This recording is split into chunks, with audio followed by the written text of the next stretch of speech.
Hello, this is Robert Rickover at Body Learning Cast. And today my guest is Imogen Ragone, who's an Alexander Technique teacher and web designer in Wilmington, Delaware. And for this podcast, Imogen is going to actually interview me.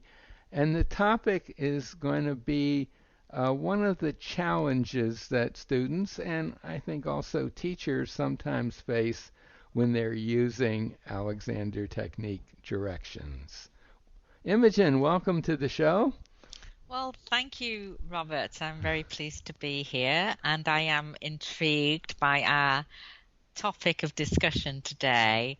So maybe you could start out by defining what you mean by Alexander Technique directions, just so we get that really clear. Right. Well, Alexander Technique directions are kind of self-talk or self-thought.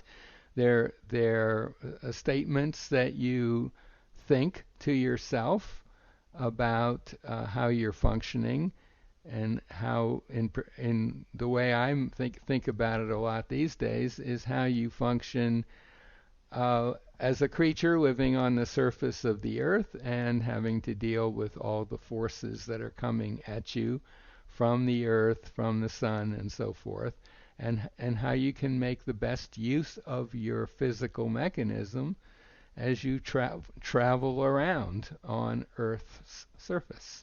So you're meaning how you can think in ways that would enable you to make the best use of. Right.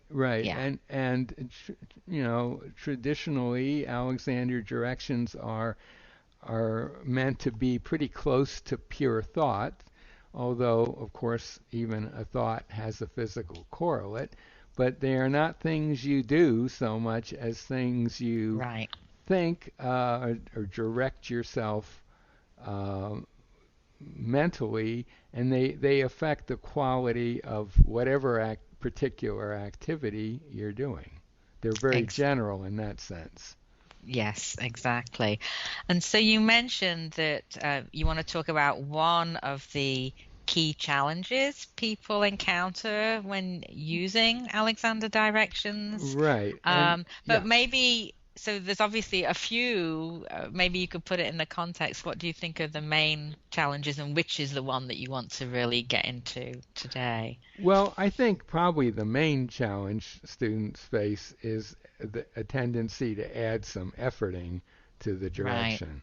A little bit, as Alexander teachers would talk about it, they're doing instead of Hmm. just thinking. And this is a problem that goes way back. Alexander talks about it directly as some quotes from his first training course. He says something to the effect, none of my students will believe that all they have to do is think the thought, and that'll do the trick. They're all slaves to muscular activity. Oh Something my. like that. I'm paraphrasing a bit, Yeah, but it is just as true today as it was then. It's exactly. right. So that's probably the biggest one, but that's not the one I want to talk about today. Another one is how do you remember to actually use directions? Some people are pretty good at that, but many people could go days without ever thinking, hey, Yeah, maybe a true. direction would be useful. And there's some strategies for that. But again, that's not one I want to talk about today. The one I want to talk about today, a third one, and there could well be others that I haven't thought of, is what happens when, or what is the challenge, you might say, of achieving success with a direction? Well, that sounds Mm. like um, an unusual challenge. Don't we want our students to have We success when they? absolutely want our students to have success, and But there obviously is a but pitfall that you're success is a noticing. tricky business, Yeah. and I don't know how much. I don't have a sense that this is talked about a lot in the Alexander world. My first encounter with it was many years ago on one of Marge Barstow's workshops. Bill Conable was teaching a small group that I happened to be in, Mhm. and one of the students, and he helped one of the students in the group with some, hands-on directing kind of stuff. And her project was walking. And she started to walk and she exclaimed, "Oh, my ankles are so free," or something to that effect. Hmm. It made a big difference. And that's where she noticed it right away. And Bill Conable said, you know, this is a very dangerous moment. And I remember thinking, really, how dangerous is that? And he said, in effect, what he said is, you get interested in the result of the direction, which in this case is a very good one, and that's where your attention's going to go, and there's a great likelihood that you'll lose the original direction. Because you're no longer thinking the direction, you're thinking about the success, or you're feeling it Yes, or you're enjoying it, or exactly yeah, so yeah. all of the above, and it ties in very much with what neuroscientists say that we have a limited number of uh, things that we can attend to in the moment with our conscious brain. And depending on which neuroscientist you talk to, it's anywhere between 5 plus or minus 2 to maybe 7 plus or minus 2 things. It's a fairly limited number.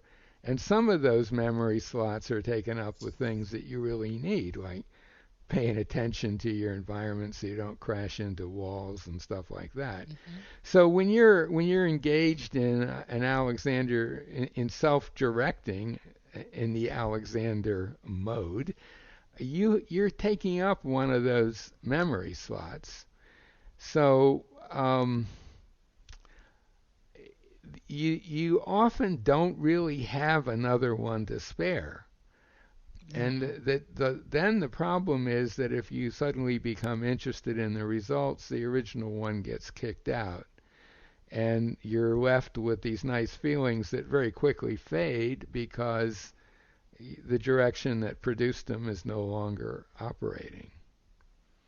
And Right. it's So kind of a classic problem, I think. yes, I have maybe a sort of devil's advocate sort of Sure, question, go for it. but I'm just wondering, um, can't, does that mean we can't enjoy when we have success with directing ourselves? We can enjoy it. The problem is that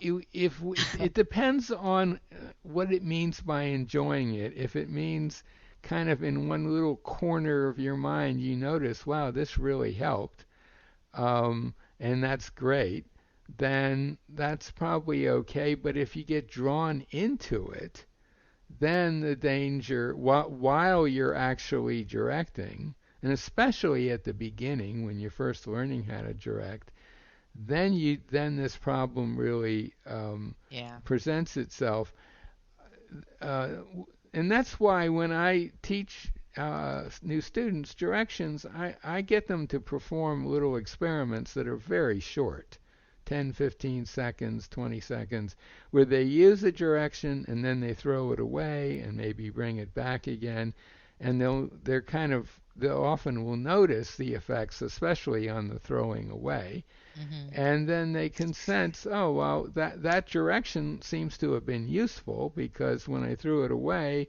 my feet got heavier on the ground or whatever it is. So I'm just putting this together now. I'd never thought of it this way, but you could say at the moment when you start getting interested in the freedom in your ankles, for instance, that you noticed, Right.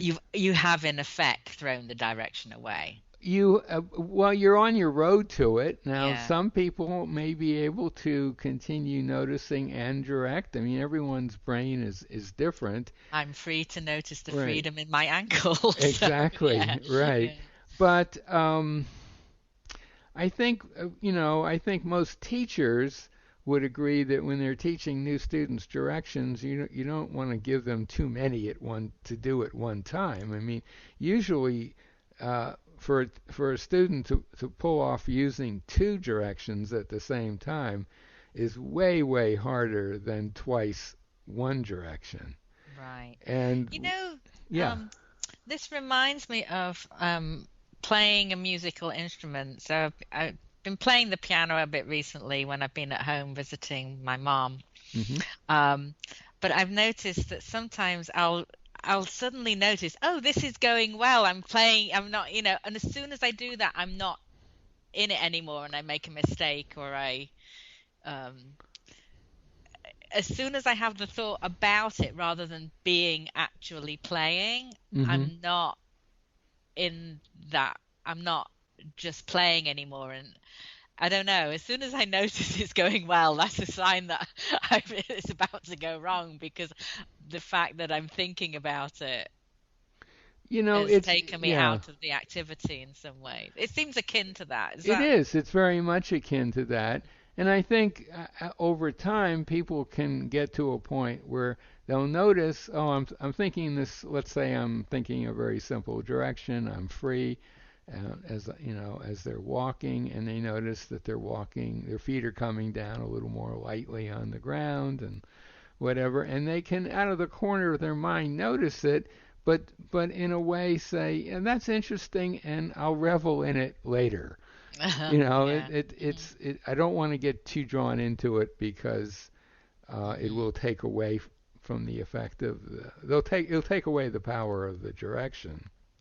Hmm. So I was having a conversation about this very topic with my buddy John Macy, who lives in Omaha, an hour away from me, um, over breakfast the other day, and I was saying, I wonder if there's some analogy that we could use or an example of where people are able to continue with a simple direction in the face of changing outcomes. Hmm. And I came up with a couple, but I didn't think they were very good. And then he came up with this one, which I'm going to paraphrase.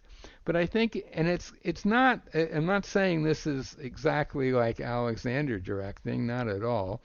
But it is about making a decision and not changing it just because things work out well or not so well. Hmm. And this would be his analogy is, let's say you drive to work every day and back. And let's say there are 3 or 4 different routes you could take. And over a period of time, you've tried them all, both in the morning and in the evening.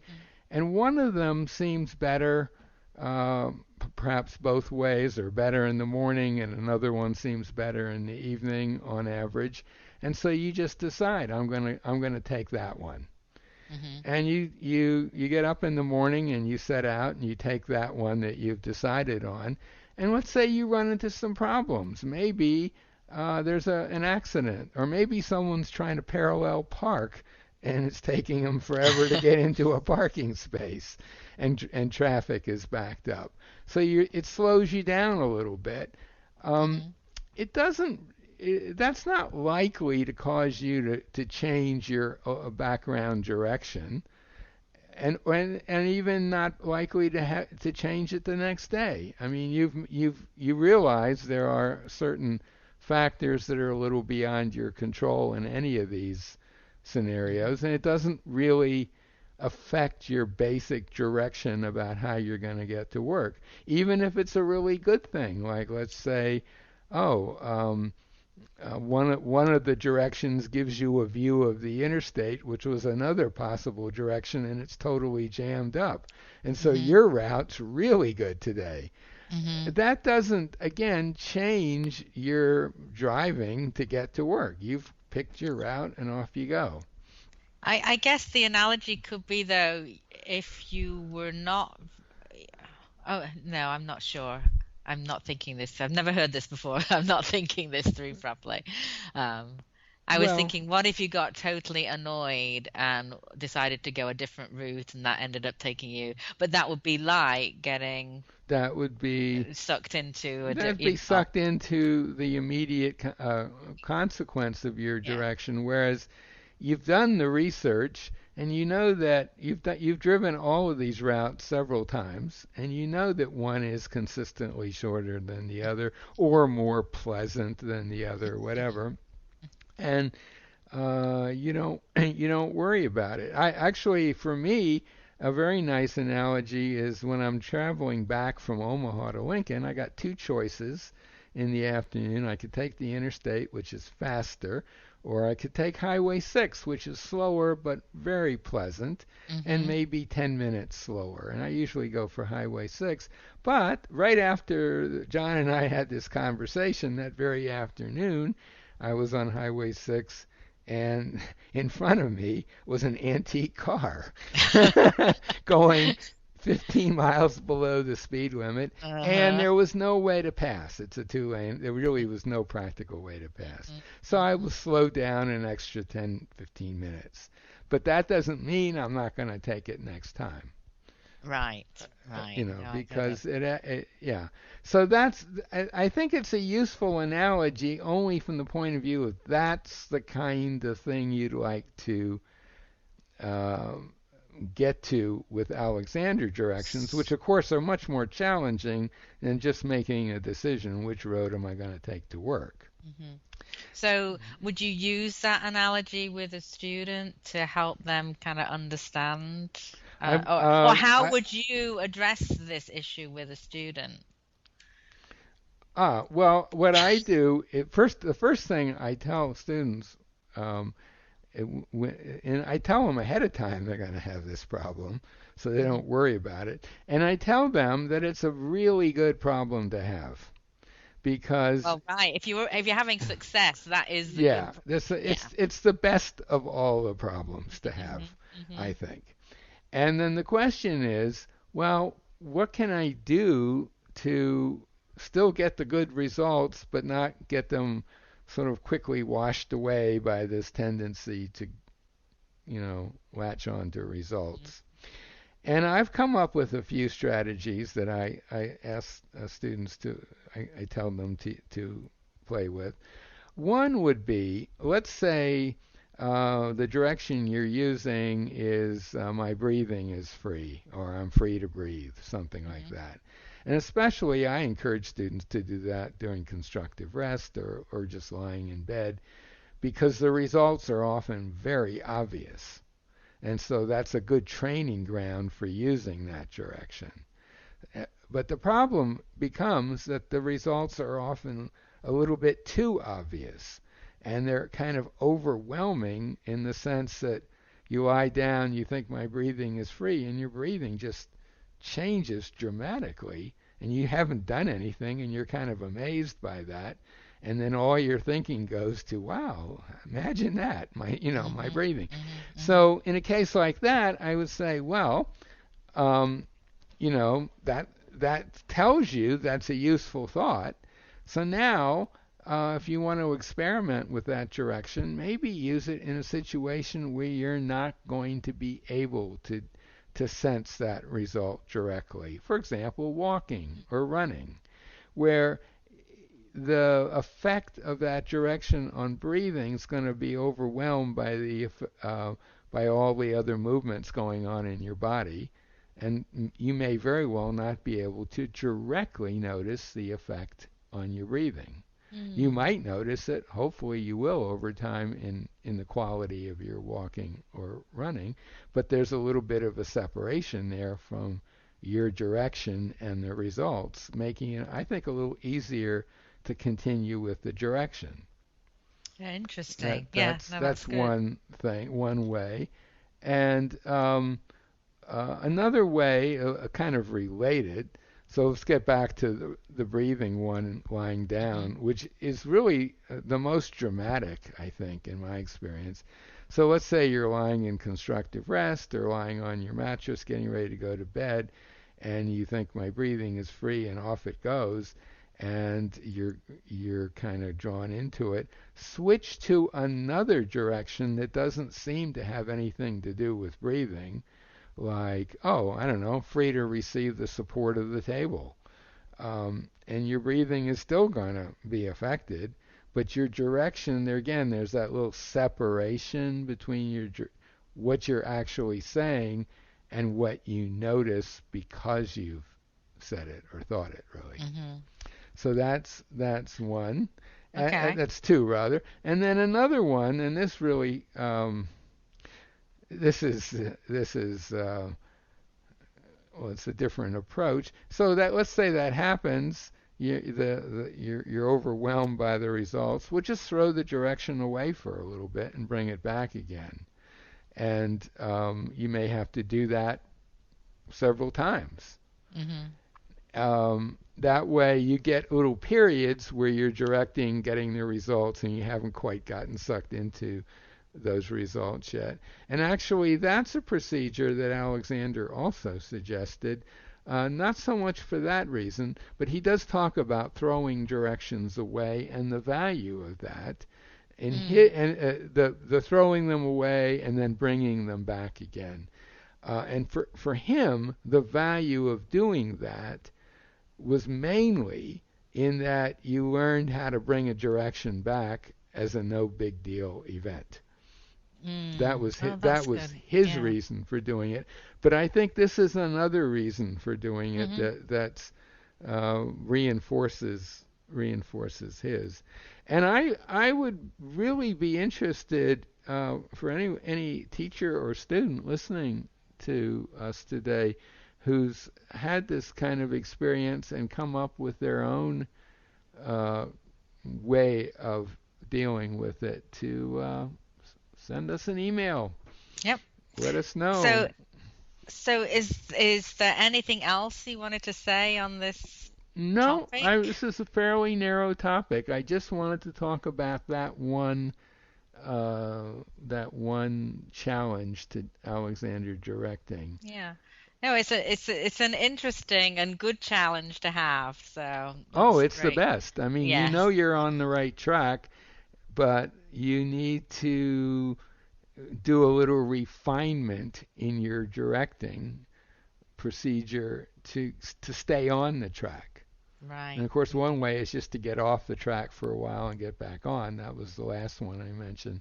But Hmm. there might be other ways I'm suggesting that you could continue on the track, but having a little bit changed your strategy. Yeah, different way of Different thinking, a way, little yeah. bit. Yeah. Yeah.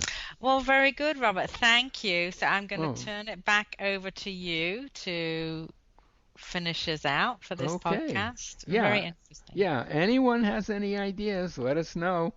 Um, and if you have an idea for a podcast on this topic, let me know and we'll set up a time. So my guest today has been Imogen Ragone, an Alexander Technique teacher and web designer who lives in Wilmington, Delaware. I'll put a link to her website by the interview if you're interested in Alexander lessons or getting a website. Contact her. Thank you, Imogen. Thank you, Robert.